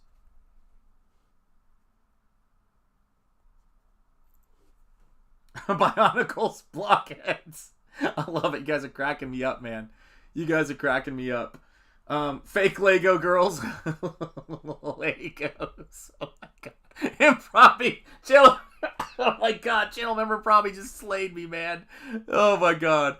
Yes, indeed. Crenshaw Fowl, it's great to see you. Or FAO, sorry. It's great to see you. Hot? Yeah. They called them, you're closer than you know, Brick Box. You're closer than you know, right? Non-existent. They called them 1x5s.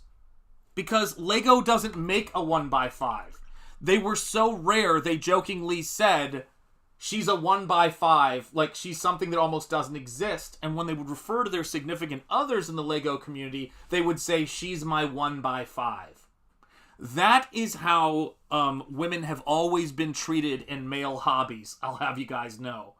It is 100%. Yes, now the girls who like comics are a dime a dozen, but half as... Well, here's what I would say. The people who claim that they like comics, and in all spheres, we have more of them. As Hollywood is withdrawing from comics, we'll see how many of them are really into it. Like, I saw this... I saw Polly Malignaggi talking to a girl who said she was a boxing fan, and they asked her who her favorite fighter was, and like Anna talking about Star Trek, she went down fighter stats for 40 years, and both the guys do what we always do when we see somebody like Anna do that. We go, holy crap, she really knows her shit. We're always impressed. And so those fans, as far as I'm concerned, have always been there. The girls, the fans of all stripes and all colors have always been there and been hardcore fans. The problem is we've had this influx of clout seekers, and we're going to see that. We are already seeing that in Comicsgate, but you're going to see that everywhere success is. You can't do anything. People are coming in from nowhere to have an opinion on Comicsgate or Comicsgate creators. It's not something we need to be like, oh, like we got to be aware, but, you know, they stick out like a sore thumb. But when we get to the point to where, you know, comics isn't about status because Hollywood isn't there anymore, and what Comicsgate is absolutely not a place established on status. You have to actually risk status to come in here, but people attacking you and everything like that. What you're going to see is you're going to see the true blue diehards. To me, Comicsgate has the most accurate representation of what comic fans have always tended to be like. And I will tell you this, even though I'm not like a big fan of comparing us and all that stuff to manga fans, there are people, and anyone can tell you this, there are people who want to cosplay about manga, and then there are hardcore manga fans, and I have a daughter who's a hardcore, fan of the mangas that she likes, and they could tell you everything about it. It doesn't know any group. It doesn't. And when anime, it's weird, as big as anime has gotten, it's still nerdy, as it should be. You don't see a lot of popular kids wearing anime clothes to school. It's much more like comics. It's much more like comics used to be. And the fact that there are so many... I'm never shocked by how many women or men read comics, but I'm always alarmed by how few young people read comics, because comics aren't edgy or cool anymore. Do you know what I mean? I saw something really odd happen in one of my classrooms when I was a college teacher that blew my mind. They were talking about Wonder Woman comics and Catwoman comics, and like how those comic books are degrading to, women, and like these female students were saying this, like they're degrading to women, blah, blah, blah, blah, blah. And they went on forever about like the cleavage and this and that. And I knew these students and what they liked. And I said, you guys are fans of Berserk, right? And they were like, oh my God, yeah, it's the greatest manga. And I'm like, do you not see the disconnect between what manga does and what you're criticizing American comics for not even really doing? I go, that's why American comics aren't that great. They don't swing for the fences anymore. They're so afraid of painting things, or painting. People don't usually paint, but they're so afraid of doing things like this. They're so afraid of doing things. They're too timid to do things like this, where a vampire has got to be taken out. Period. And that is how it goes. Where a damsel in distress has got to be saved from a vampire / Thulu sacrificial altar. Stuff has to get done. That is what manga does, and that is what bande dessinée does. I just realized some of you guys have it on your TV. Clear the room. But it's one of those things, yeah. Meeting a bunch of CGers this summer and hanging out. God, that sounds awesome. I love it, man. Yeah. Something odd in an art classroom? You don't say. Yeah, absolutely. I'm a flaming anime manga geek. Hey, listen, man, you rock out with your manga out. You do what you gotta do. I'd say obesity is more degrading to women. Agreed. I think it's degrading to everybody, including men. When we're obese, we don't fare so well either. I sold an anime manga t-shirt for $265 at an auction recently. Yeah. Those are people who, and by the way, there are people who buy manga, and there's people who steal manga. And the manga industry should not target itself towards people who get their manga for free online. I said that to my students once, who are huge manga fans. I said, how many of you guys are huge fans of X manga? And a lot of them raised their hands and said, how many of you have paid $1 for the manga that you've read? How many of you paid less than $1 for it, if not nothing? And you were shocked at how many people were like, guys, that industry works to the extent that people pay it and support. Oh God, yeah.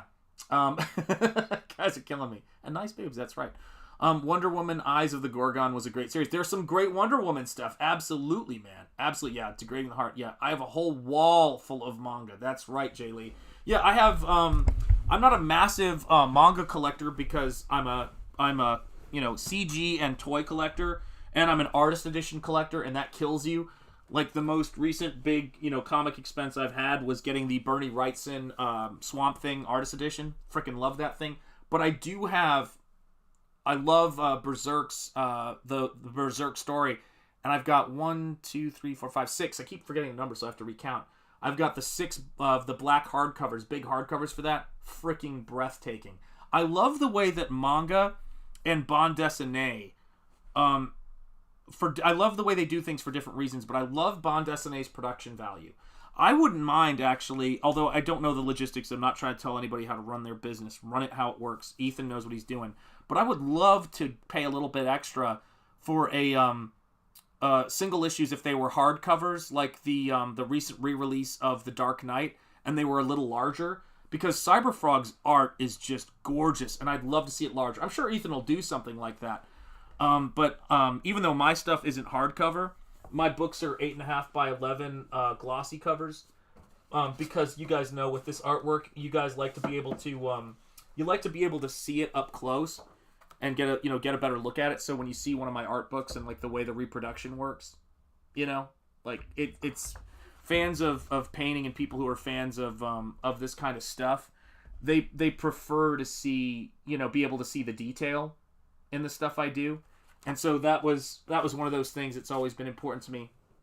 How can somebody complain about Catwoman and then they like Berserk? Yes. And not just regular stuff, but pretty horrific stuff too. And to me, art is art. It's whatever. Yeah, Berserk only $29.99. Yeah, there's some great stuff out there. I collect toys. I love toys. CG, and I love collecting cards. Yeah, you got see the wall of toys and collectibles. NECA's been doing, like, I use a lot of the stuff I have here for reference, but I'll tell you something I thought I'd never live to see is an affordable NECA release of the Boris Karloff Frankenstein with the actual likeness. My goodness, the technology has become so good in that field.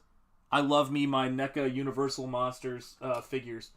Holy cow, that stuff is beautiful, dude. Yeah, it's a supply side issue for me. I would buy more and will as prices drop, absolutely, but that's an unavoidable tiny island in the... Yes, I think I know what you mean. Issues. Yeah, and this is the thing I tell people about this stuff, right?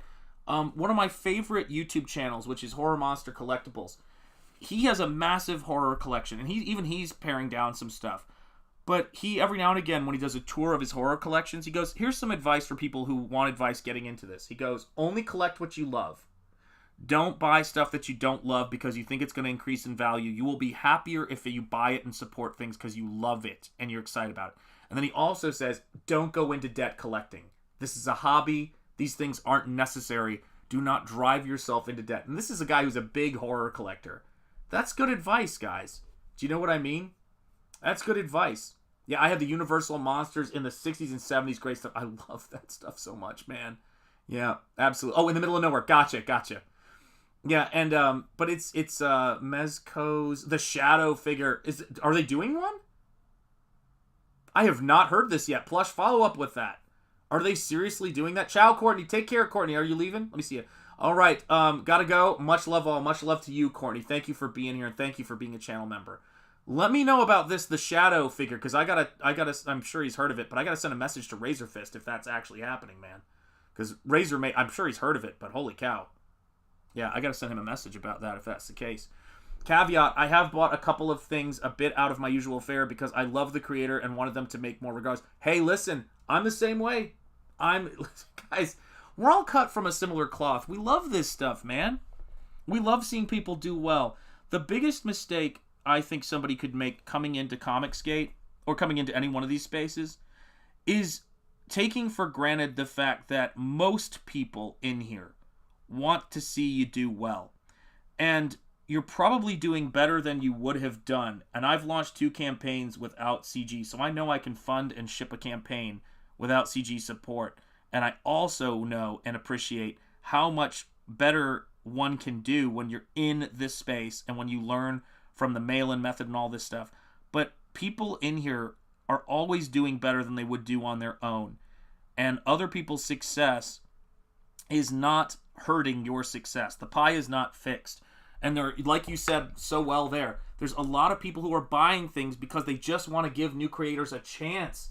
That's what comics has always been. Your comic shop owner would tell you, hey, have you checked out this book yet? And you'd be like, I've never checked it out before. It's worth a look. You should check it out. You might like it. That's what's so cool about it, man. Let's see here. Berserk Volume 5 and Volume 6 are only $19.99 on in-stock trades right now. Volumes 8 and 10 and 11 and 13 are $28.99. My God, that's awesome. Being old, having memories, and still have them is fun. Yes, indeed. Yes. I'm getting to that point where I'm starting to enjoy that more. Honest support for honest creators is Comicsgate. Comicsgate works, no doubt. Stippling Vaughn, it's great to see you. Phil Diaz will want a Shadow figure. Yes, I'll be texting him if he doesn't text me first. Who knows what darkness lies within the hearts of men? Oh my gosh, Jim Cox with a super chat coming in like a G. My God, we are CG. Amen. Jim Cox, you gangster. And this is a cheerleader for you, Jim Cox. God bless you. Charge! Amen. Hail CG and hail Jim Cox, man. Man, Jim Cox and I go back around the same time. I don't know if he was more of a You Boy Zach guy. I was kind of more a fan of Menace, but I just remember seeing him in so many streams back when I was watching streams and working on my art books, man. God bless you, man. And I never got the follow-up about the Mezco shadow figure. I think it happened sooner. So is there a shadow figure coming out? Do let me know, guys. Because I would love to know that. That is awesome. And hail Stippling Vaughn. It is great to see you. Yeah. I've been looking. That is one of the greatest pulp characters. Comics I love, obviously. My friend did the colors on Shadow 1941, and I have a signed copy with a painting in it from him next to me right now. But the Shadow pulps and the creation of that character in the radio shows are absolutely sublime, and that character needs more merch out there. People are just gobbling up everything they can get there, man. And it is crazy.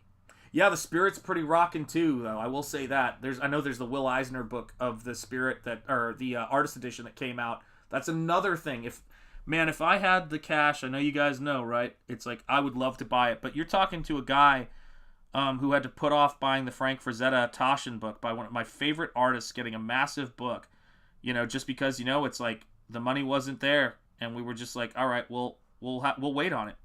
If I have to choose between, the wife and kids having things or myself, it's gonna be that. They back me enough on this comic book, right? It's not easy to do this stuff.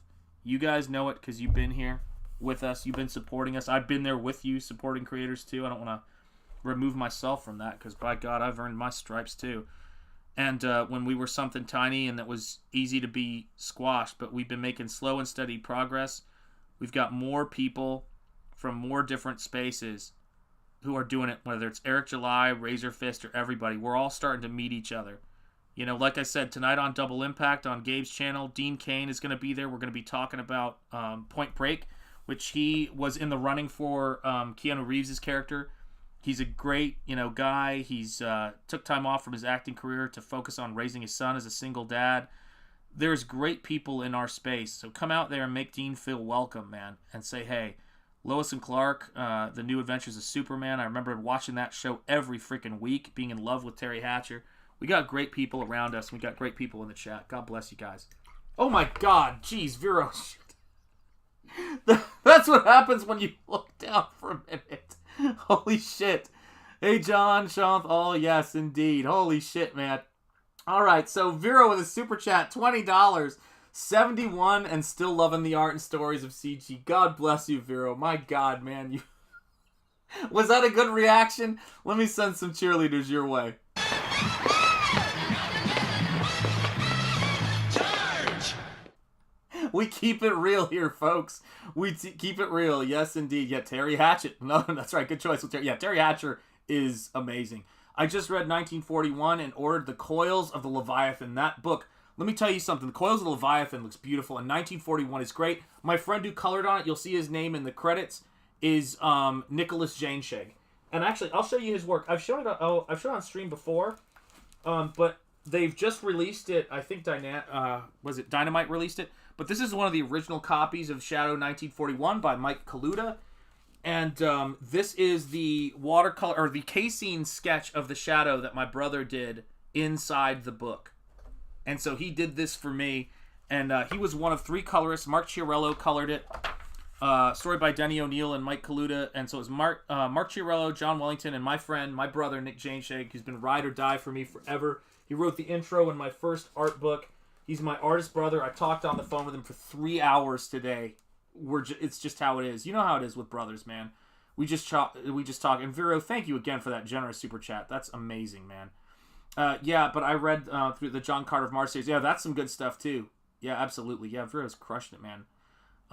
Let's see here. Yes, indeed. Hail Looks great. Yeah, the dude's a monster of art and creativity. He knows Blender, he knows Maya, he knows the Unreal Engine. He can paint in oils, egg tempera, watercolor, gouache, pen and ink, and he's a polymath about science. He's amazing. Reading comics since 1958, going to be an OG someday. Absolutely, man.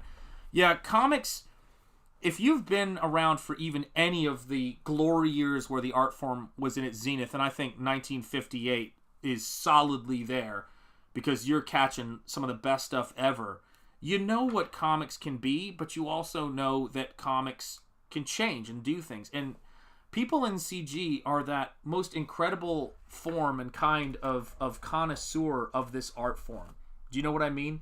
Like, the folks who are here, we talk about comic books that affected us, and sometimes it's like 22 pages, you know, to change our lives, you know. And it's yeah, I mean, for me, I think it was those old Pacific Presents with the short stories of the Rocketeer. Those blew my mind, you know.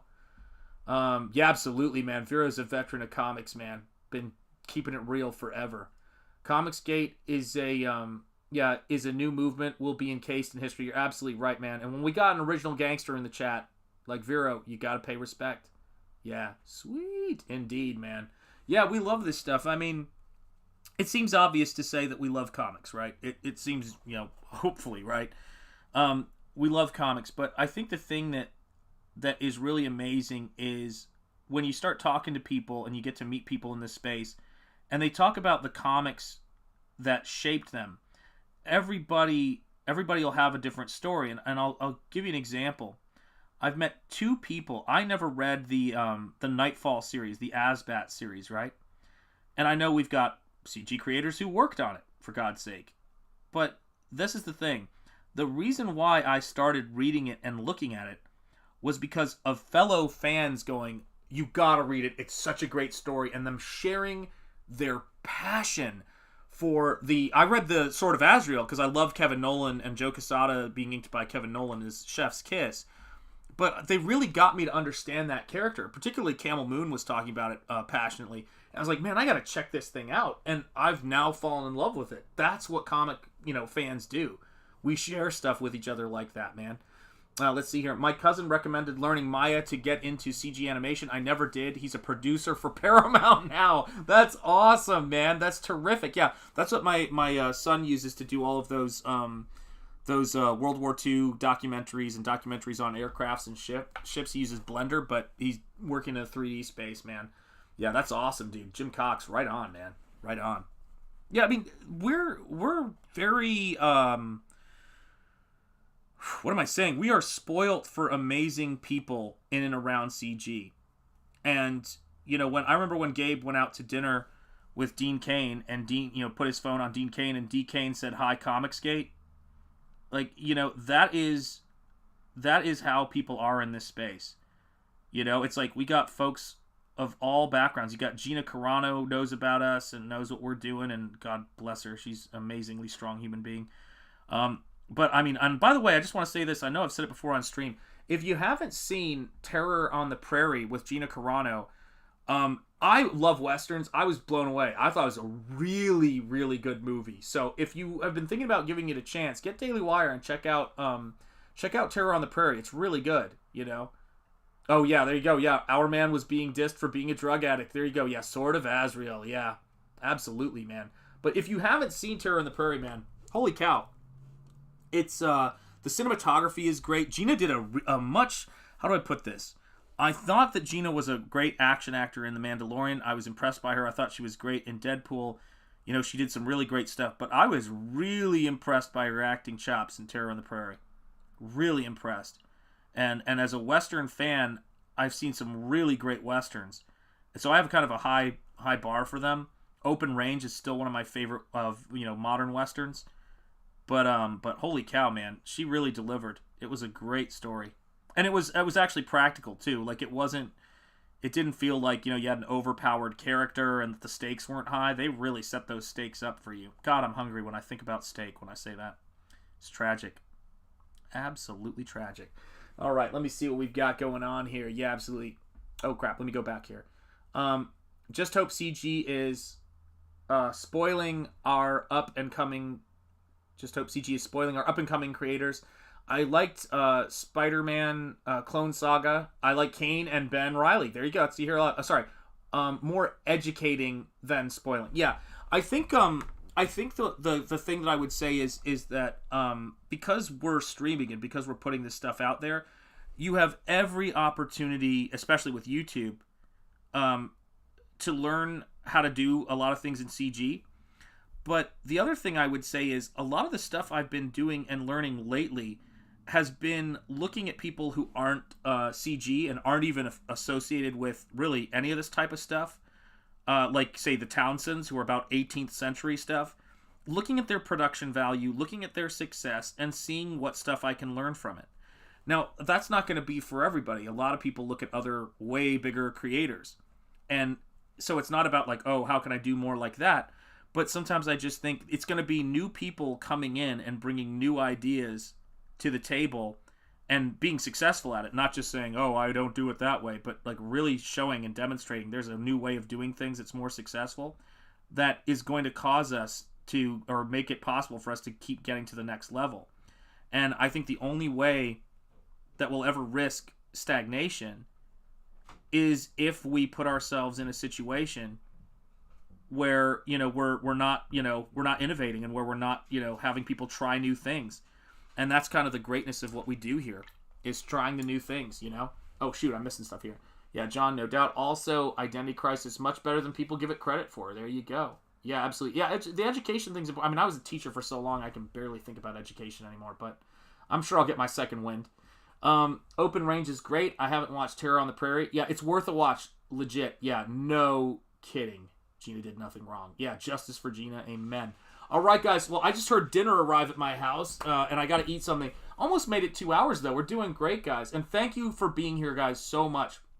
So, again, tonight at 10 o'clock Eastern Standard Time, Dean Cain is going to be on Double Impact on Gabe's channel with me and Jericho Green. It's going to be a great evening. Thank you guys so much for being here. Thank you for supporting the channel. I'm going to play the credits, which have all of our channel members in here. Thank you, Phil. I appreciate it. One of my Comicsgate brothers. I was thinking about you just the other day, dude, and thinking about how proud I am of all the success you're having, and Lost Pages 3, and every time I play the trailer on this channel, man, it puts a smile on my face, brother. So thank you so much for being in here, man. And much love to all of you guys in the chat. I've got... I'm noticing... I don't know what that means. Sup books. I'll have to think about it. But I'll figure it out. You guys are very, very welcome. Thank you, thank you, thank you. Much love. I will enjoy dinner. Thank you guys for your support. And again, I'll be playing the end credits that have all my channel members in it. And if you become a channel member, I will make sure to add your name to it. Thank you guys so much. God bless you. And I will see you guys later tonight. Take care. And as I always say, peace. And most importantly, stay gold. So thank you, channel members. Here you go.